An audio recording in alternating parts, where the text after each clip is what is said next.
Richard ایک مضبوط جسم کا مالک تھا اور پیشاورانہ عسکری مہارت کی وجہ سے ترقی کرتے ہوئے سارجنٹ بن گیا۔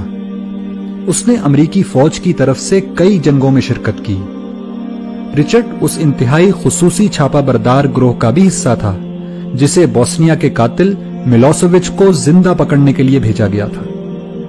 تمام بڑی بڑی جنگوں میں شرکت کرنے کی وجہ سے اس میں سخت دلی اور بالخصوص مسلمانوں سے شدید نفرت پیدا ہو چکی تھی۔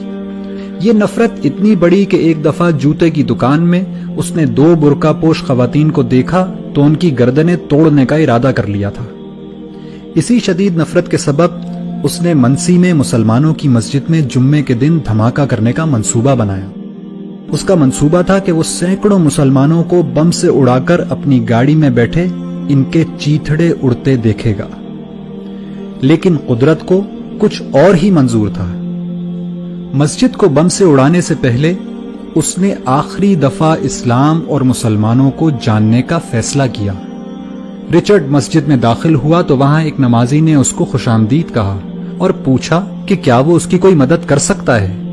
رچرڈ نے اس شخص سے اسلام کو جاننے کی خواہش ظاہر کی، چنانچہ اس نمازی نے اس کو قرآن مجید دے دیا اور کہا کہ آپ اس کو پڑھیے اور پڑھنے کے بعد جو سوالات آپ کے ذہن میں پیدا ہوں وہ ہم سے پوچھ لیجئے گا۔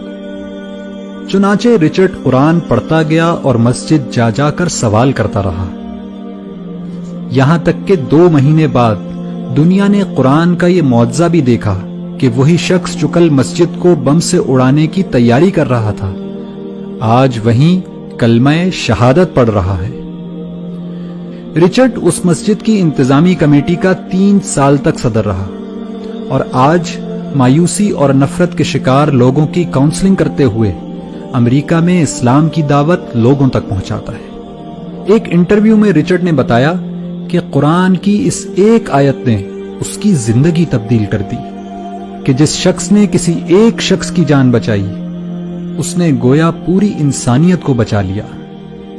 اگر قرآن کی فقط ایک آیت مسلمانوں کے کٹر دشمن کی زندگی تبدیل کر سکتی ہے تو پورا قرآن کیا کچھ انقلاب برپا کر سکتا ہے۔